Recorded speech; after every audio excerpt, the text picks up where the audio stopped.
ልክ የዛሬ ዓመት የፋሲካ ሰሞን ነበር። ያ ማለት በ2025 ማለት ነው። እና የፋሲካ ሰሞን ነበር ለመጨረሻ ጊዜ ለፋሲካ በዓል ቤት አድሬ ከቤት ወጥቼ የተከራኙት ማለት ነው። እና እድሜ 21 ዓመት ነው ዘንድሮ። ቀጣይ ጃንዋሪ ላይ ወይም የፊታችን ዲሴምበር ላይ 22 ዓመት ይዛለሁ።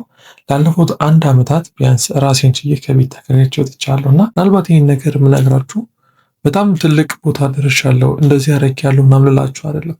ከእግዚአብሔር እርዳታ ቀጥሎ አንድ ስሰራው የነበረው ስራ እየሞከርኩት የነበረው ከዓመታት በላይ እየሞከርኩት የነበረው ስራ እየሰራሁት የነበረው ስራ አለ። እሱም ደግሞ ዩቲዩብ አውቶሜሽን ይባላል።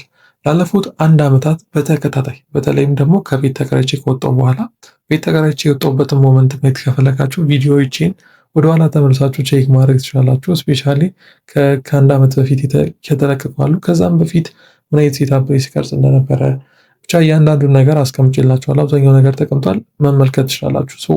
በተለይ ይህን ቤት ተከራይቼ ከወጣሁ በኋላ ራሴን ቼክ ከወጣሁ በኋላ በየቀኑ ዩቲዩብ አውቶሜሽን እሰራ ነበር። ከዛም በፊት የሞከር ነበር እና በእነዚህ ዓመታት ሁሉ በወር አገኛቸዋለሁ ብዬ በዚህን ያክል ቅርበት በጣም በፍጥነት እንደነዚህ ብሮችን አገኛቸዋለሁ ብዬ ማላስባቸውን ገንዘቦችን አግኝቼ አውቃለሁ። እና ይህ ሁሉ የሆነው ግን ዩቲዩብ አውቶሜሽን በመስራቴ ነው።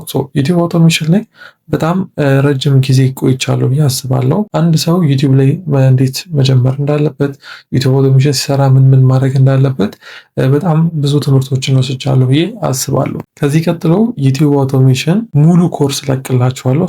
ያ ሙሉ ኮርስ በቅርቡ ይለቀቃል። እሱ ሙሉ ኮርስ ላይ ጆይን ማድረግ እሱ ሙሉ ኮርስ ሁላችሁም ከዜሮ ጀምራችሁ እስከ ፕሮ ድረስ እንዴት ኢቨን ሞኒታይዝ አድርጋችሁ ከአድሰንስ ላይክ ፖስታ እስከ ማስላክ ድረስ ያለውን ስቴፕ በቀጣይ ቪዲዮ ለቅላችኋለሁ።